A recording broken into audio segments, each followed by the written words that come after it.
the other phone was crabby. I mean, he was angry, right? And that's when it hit me that that was not mine to own. I didn't have to take on that crabbiness. You know why? Because I know that I irritate people, all right? But not usually by saying, hello, mailroom, which was the extent of my relationship with that gentleman.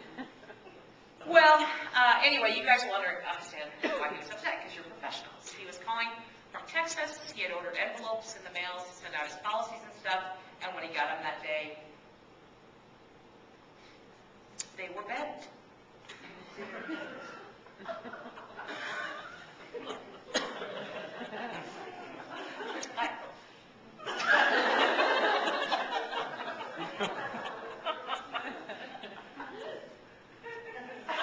I'm sorry, sometimes I don't need to talk about it. I mean, he had bent envelopes.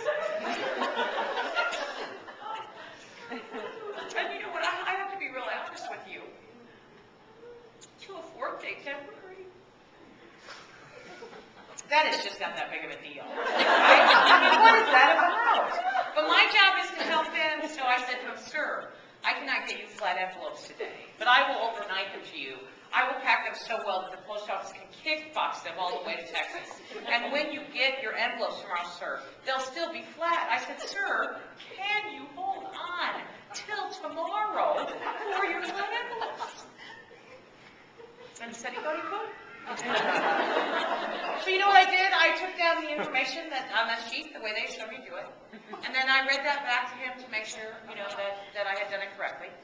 And then when I got done with all of that, I asked him if he felt better. And he said, excuse me? I said, sir, when you called, you were very upset.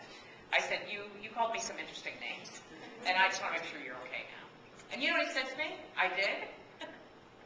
I said, well, sir, that was my perception.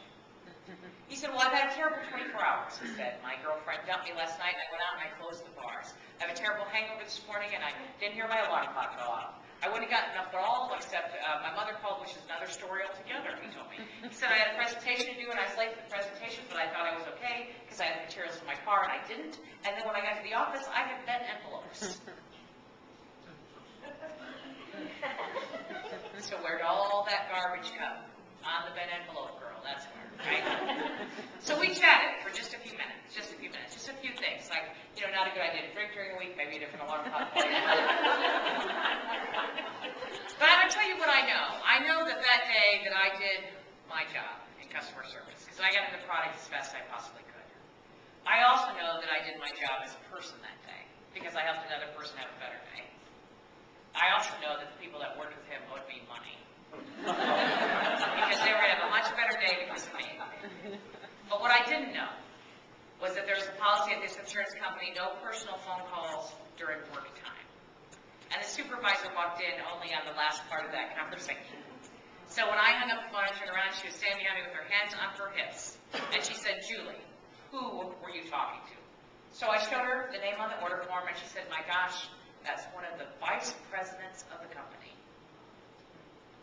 And I, in my infinite wisdom, said, and?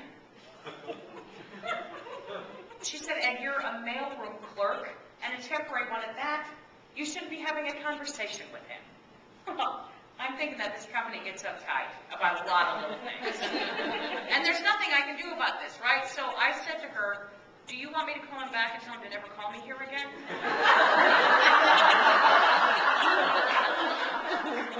And I learned right then and there that my supervisor had not yet found her sense of humor. She said, no, just go send him his envelopes. So I went in the other room and I packed up his envelopes. I packed them in 3 boxes, bigger, with a lot of styrofoamy, popcorny things in between. But before I finished packing the first box that had the envelopes in it, I took an extra envelope and I bent it. I actually crumpled it up. I wrote, just kidding. I put it on top of the flat envelope. Packed it, and shipped it overnight. Now, granted, that could have gone either way. But you know what? I only had a day left. So what was going to happen to me?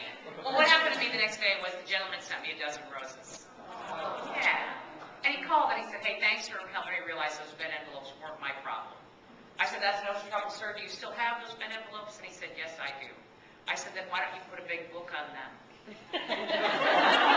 And he said, what? And I said, sir, put a big book on them. They'll flatten out, and you'll have more envelopes than you know what to do with. And he said to me, that's a good idea. Why didn't you tell me that yesterday? And I said, sir, you were not open to the book theory yesterday.